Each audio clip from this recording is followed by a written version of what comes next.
I made my job from scratch. Not inherited, not given, but chiseled out of sleepless hours, continuous grinding, and an unwavering trust in what I was doing. In the early days, it was nothing but a dream, a fragile, absurd fantasy that even I sometimes doubted. Yet, I pushed through. The hard nights turned into years. The desire transformed into skill. The skill evolved into success. Suddenly, I had a profession most people couldn't even understand. Over 5 million followers, 6-figure brand deals, a stable, growing income that safeguarded not simply my future, but Olivia's family's future too. And yet, despite everything I had accomplished, there was always a voice lingering in the background, a nagging whisper that never went away.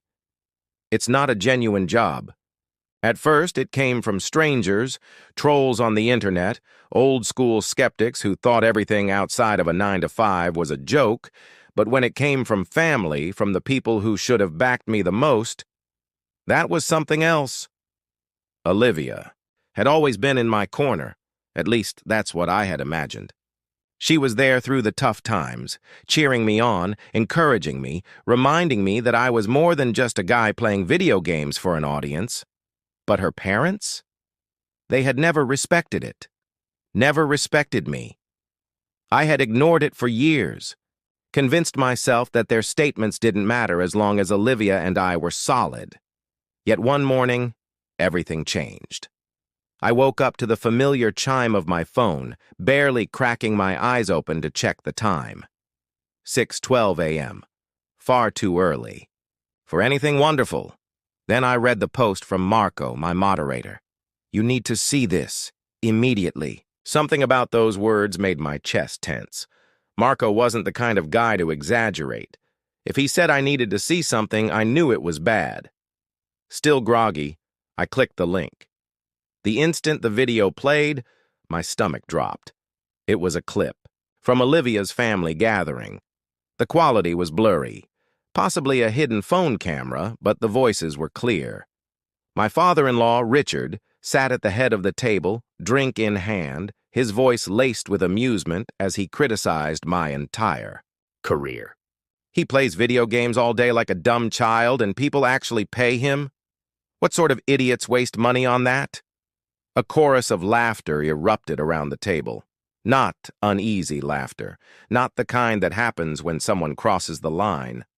No, this was genuine amusement. They thought it was funny. The camera panned as my mother-in-law, Diane, leaned in with a smile, sipping her wine. "I still can't believe that's a career.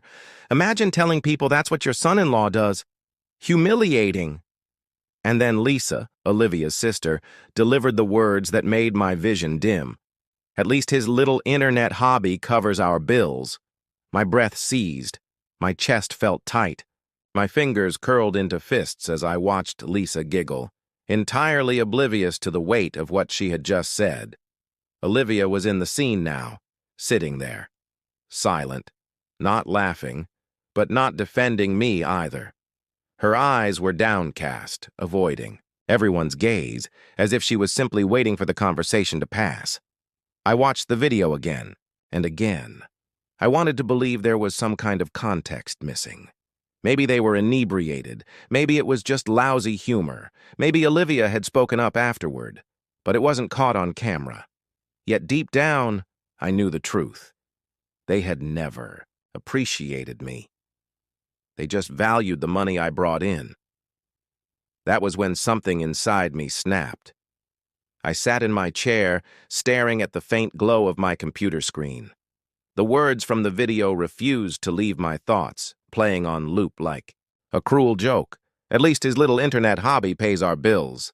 I clenched my jaw, feeling a heat grow in my chest, a tightness that wasn't simply rage, but something deeper.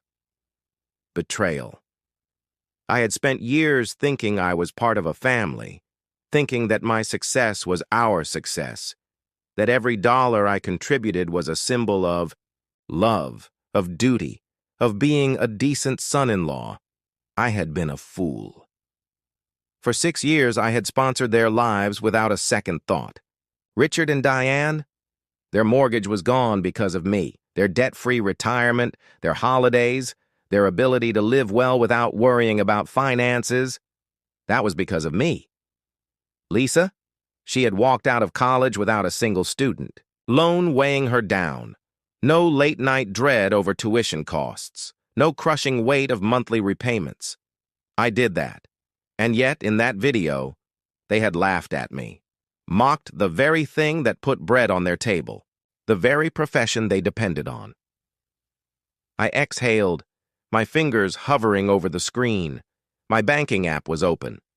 The emergency fund I had set up for Olivia's family a few years back, just in case they ever faced rough times, was right there. The balance? $312,000. At the time, it had felt like the proper thing to do. Family takes care of family. That's what I told myself. But what had they done when I needed respect, when I needed the bare minimum, acknowledgement that my work was real, that I wasn't some disgrace? They had sat at a meal table and smiled at my humiliation. I clicked transfer. My personal account flashed on the screen. Without hesitation, I typed in the full amount. Every cent. The app prompted me to confirm. I pressed yes, done. Just like that, the lifeline I had provided them was gone. No more emergency fund, no more safety net, no more paying for a family who saw me as nothing more than a paycheck. I wasn't done yet. I switched over to my inbox, my fingers moving with a steadiness that astonished me. I copied the URL Marco had emailed me, the video that had shattered any final illusions I had about where I stood with Olivia's family. Then I typed out 4 simple words: there will be no more transfers. I stared at the email for a long while, reading it over. There was no rage in those words, no emotion at all, just a clear, unarguable reality. For 6 years, I had taken care of them. That was over. I hovered over the send button for only a second. Then I hit send. Commitments. No more phony gratitude. Simply me and everything I had built. Then, as if the cosmos had detected my moment of peace, Olivia strolled in. She seemed apprehensive, her arms crossed, her visage something between tiredness and discomfort. Braced myself. Lisa texted me, she said. I didn't react. I just waited. She sighed. She says my parents are struggling now, because of you. I scoffed. Struggling? With a completely paid-off property and zero debt? Give me a break. She hesitated, shifting on her feet. You know what I mean? They're unhappy. My dad's angry. My mom won't stop sobbing. I chuckled. Not because it was amusing, but because it was so obvious. They're upset because they lost control. That's not my problem. Her lips pressed into a narrow line. They feel deceived. I looked at her, letting out a breath. Let's get one thing straight, Olivia. I have given your family hundreds of thousands of dollars, paid off their home, paid for Lisa's education, got them a new car, and in return, they laughed at me. They mistreated me. And now that I've cut them off, I'm the bad guy? She glanced away. It's not that simple.